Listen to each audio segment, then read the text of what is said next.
Selamat pagi buat Bapak dosen dan teman-teman sekalian. Di sini kelompok kami akan menjelaskan bagian pernapasan dada, pernapasan diafragma, pernapasan perut, dan bagian-bagian suara. Sebelum itu ada baiknya kami memperkenalkan diri kami dulu. Nama saya Leni Sentriani Sinaga. Nama saya Deborah Justi Lubis. Nama saya Naiha Ajrina Jarang Hutagalung. Dan nama saya Brian Pardosi. Yang pertama ada pernapasan dada. Pernapasan dada adalah proses pernapasan yang melibatkan otot-otot di sekitar tulang rusuk, yaitu antar otot tulang rusuk untuk membantu paru-paru mengembangkan dan mengempiskan. Ciri-ciri pernapasan dada. Yang pertama, melibatkan otot interkostal. Pernapasan ini terjadi karena kontraksi dan relaksi otot interkostal. Yang kedua, tulang rusuk bergerak. Tulang rusuk akan terangkat inspirasi atau menarik napas dan turun saat ekspirasi atau menghembuskan napas. 3. Volume udara sedang. Pernapasan dada umumnya digunakan dalam aktivitas biasa, tidak sensitif seperti pernapasan diafragma. 4. Lebih terasa di bagian dada. Pergerakan dada lebih jelas dibandingkan bagian perut. Proses pernapasan dada. Yang pertama, inspirasi, menarik napas. Otot interkostal berkontraksi menyebabkan tulang rusuk terangkat dan rongga dada membesar. Volume paru-paru bertambah sehingga tekanan udara dalam paru-paru menjadi lebih rendah dibandingkan udara luar. Udara dari luar masuk ke paru-paru seperti ini. 2. Ekspirasi, menghembuskan napas. Otot interkostal relaksi menyebabkan tulang rusuk kembali ke posisi semula. Rongga dada mengecil, tekanan udara di paru-paru meningkat. Udara keluar dari paru-paru seperti menghembuskan nafas. Contoh aktivitas yang melibatkan pernapasan dada seperti berbicara, saya seperti ini, bernyanyi, berolahraga ringan seperti berjalan. Keunggulan pernapasan dada: cepat beradaptasi, cocok untuk aktivitas yang memerlukan pernapasan lebih cepat. 2. Efisien untuk aktivitas harian, memberikan cukup oksigen tanpa memerlukan energi yang besar. Kelemahan pernapasan dada: pertama, ada volume udara terbatas, tidak dapat mengambil oksigen sebanyak pernapasan diafragma. Yang kedua, kurang efisien untuk aktivitas berat, kurang optimal untuk olahraga intensif atau aktivitas yang memerlukan suplai oksigen yang tinggi. Yang kedua itu pernapasan diafragma. Arti pernapasan diafragma adalah proses pernapasan yang memanfaatkan kontraksi dan relaksi diafragma, yaitu otot-otot bentuk kubah yang terletak di bawah paru-paru. Yang kedua, proses pernapasan diafragma. Yang pertama itu inspirasi atau menghirup udara. Diafragma berkontraksi dan bergerak ke bawah seperti ini. Yang kedua itu ekspirasi, menghembuskan udara. Diafragma rileks dan kembali ke posisi kubah semula. Volume rongga dada mengecil, tekanan udara di paru-paru meningkat, udara keluar dari paru-paru. Ciri-ciri pernapasan diafragma melibatkan gerak naik turunnya diafragma.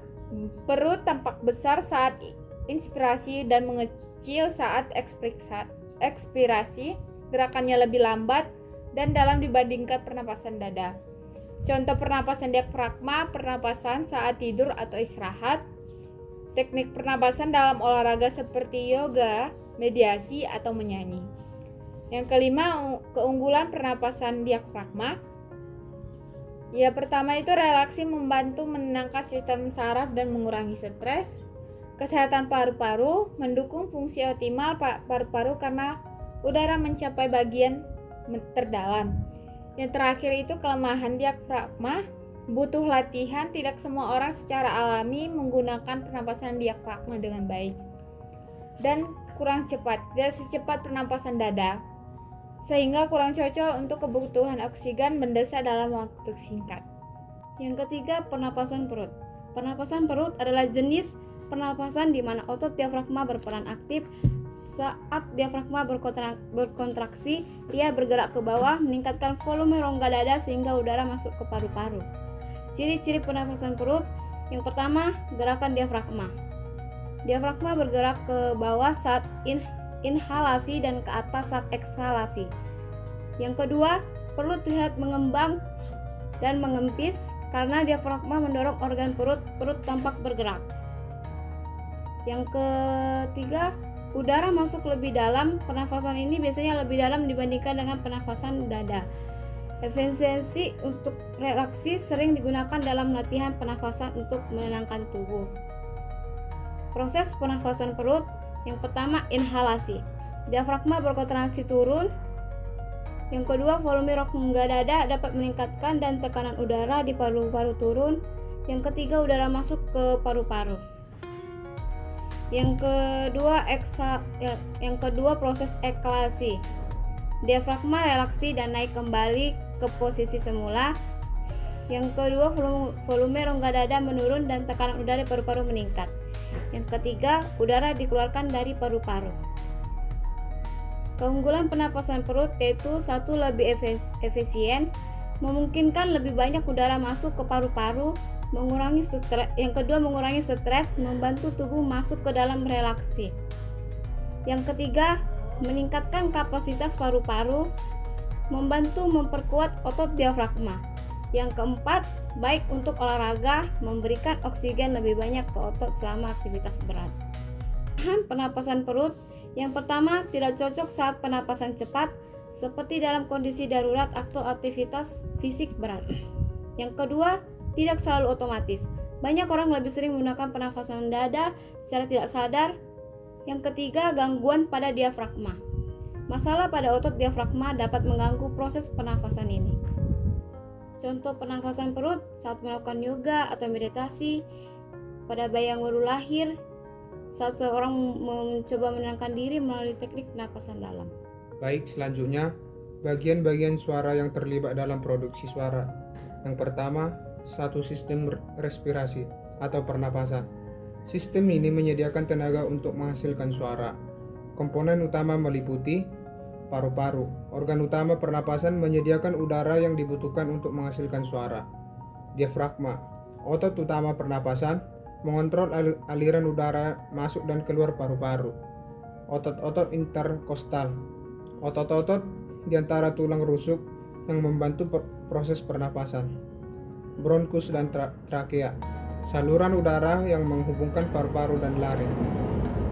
Yang kedua, sistem fonasi atau penggetaran. Sistem ini menghasilkan getaran suara. Komponen utamanya adalah laring atau kotak suara, berisi pita suara atau lipatan vokal. Getaran pita suara menghasilkan suara dasar. Selanjutnya, pita suara atau lipatan vokal. Dua lipatan jaringan yang bergetar ketika mengalir melalui laring menghasilkan suara. Ketegangan dan panjang pita suara menentukan tinggi rendahnya nada suara. Partikel laring, ruang di antara pita suara dan lipatan vestibular. Yang ketiga, sistem artikulasi atau pembentukan suara. Sistem ini memodifikasi suara dasar yang menjadi bunyi bahasa yang dapat dipahami. Komponen utamanya meliputi rongga paring, bagian belakang tenggorokan, rongga mulut, termasuk lidah, gigi, langit-langit keras, langit-langit lunak, dan bibir. Bagian ini membentuk berbagai bunyi yang mengubah bentuk dan ukuran rongga mulut. Rongga hidung, udara dapat melewati rongga hidung menghasilkan bunyi seperti M. Ketiga sistem ini bekerja secara terkoordinasi untuk menghasilkan suara yang kompleks dan beragam. Setiap bagian memainkan peran penting dan dalam menentukan kualitas nada dan artikulasi suara. Gangguan pada salah satu bagian dapat mempengaruhi kemampuan seseorang berbicara dengan jelas dan efektif. Sekian dan terima kasih. Sekian dari penjelasan kami. Apabila ada salah dan kurang dari penjelasan kami mohon maaf. Dadah.